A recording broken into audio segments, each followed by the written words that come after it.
My name is Rupesh Kotecha. I'm a radiation oncologist and I'm the radiation oncology chair for the ongoing NRG-BN014 clinical trial.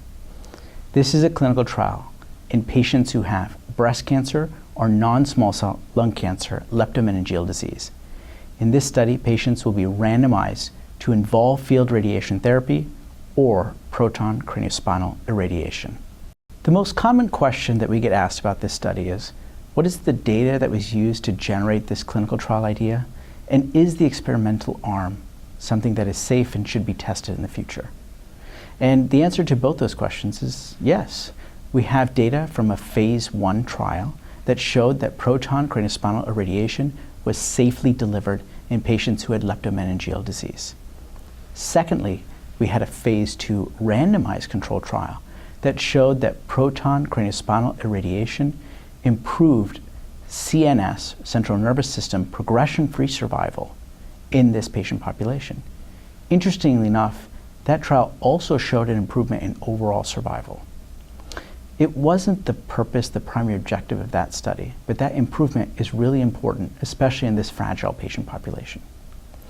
This phase 3 randomized trial is appropriately powered to test whether proton craniospinal irradiation does improve the overall survival in these patients who have leptomeningeal disease. Patients who have leptomeningeal disease unfortunately have a very grim prognosis, and treatment options are really limited. Proton craniospinal irradiation, if it is proven in this study to improve overall survival for our patients compared to the traditional photon-involved field radiation therapy, this would be practice-changing for our field. And this potentially would represent a new backbone in which further systemic therapies would be tested.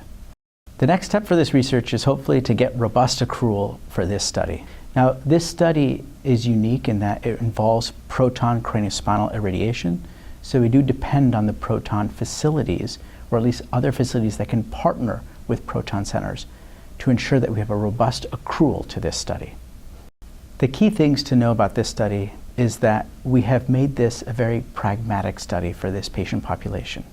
The enrollment criteria either require CSF evaluation, or if patients have typical clinical signs and have radiographic findings consistent with leptomeningeal disease, even if the CSF was not obtained or was equivocal, those patients can still be eligible and enrolled onto this study.